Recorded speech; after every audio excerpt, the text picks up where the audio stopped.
Oke, selamat datang kembali di channel kami. Berikut ada sebuah permainan. Permainan ini usianya sudah sangat tua sebetulnya. Diperkirakan dari abad 16. Ada yang bilang bahwa ini berasal dari Timur Tengah, kemudian turun akhirnya sampai ke Indonesia. Kala itu pedagang-pedagang membawa permainan ini. Nah, kebanyakan karena interaksi pedagang-pedagang itu dengan pengusaha, pejabat. Nah, permainan ini nih dulunya itu disebut dengan nama congklak. Nah, permainan ini hanya dulunya dimainkan untuk para anak-anak bangsawan. Nah, permainan ini juga menyebar ke daerah Filipina yang disebut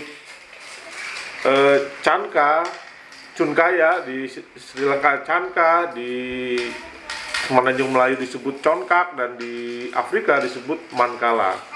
Permainan ini betul-betul permainan yang sudah menyebar. Nah, tapi ada yang bilang juga bahwa permainan ini adalah permainan yang identik dengan permainan tradisional Jawa. Nah, apakah dari Jawa yang menyebar ke sana, ke berbagai negara tersebut, atau yang dari Timur Tengah, itu menjadi masih perdebatan.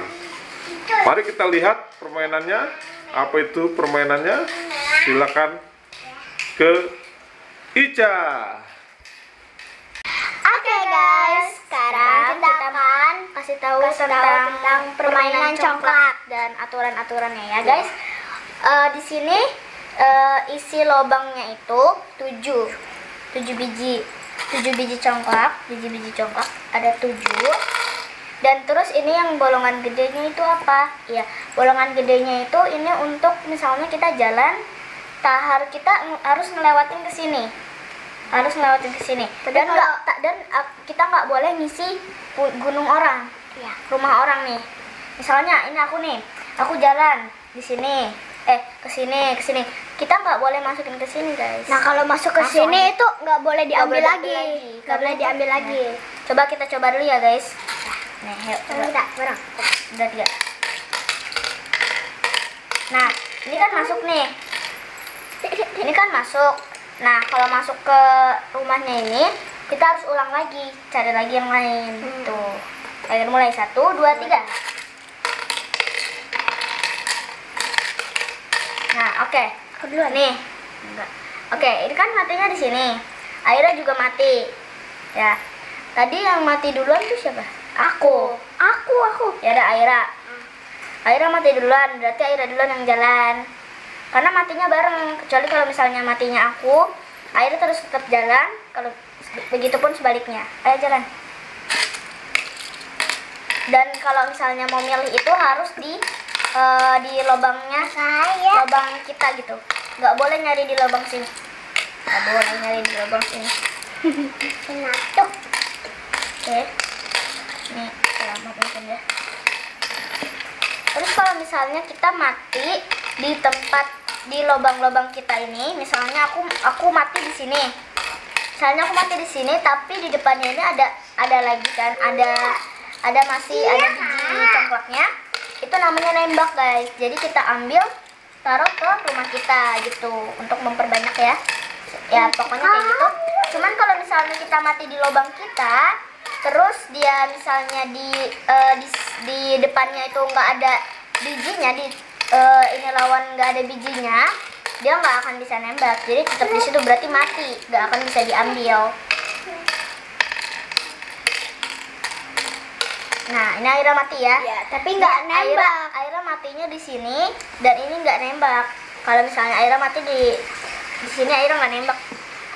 Nah, langsung aku jalan.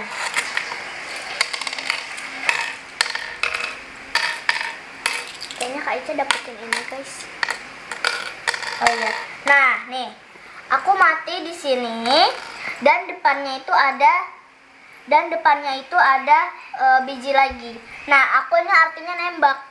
Nih, jadi kita ambil ini sama yang depannya, taruh di rumahnya. Itu namanya nembak. Ini gunung. Iya, jadi kayak gitu. Oke.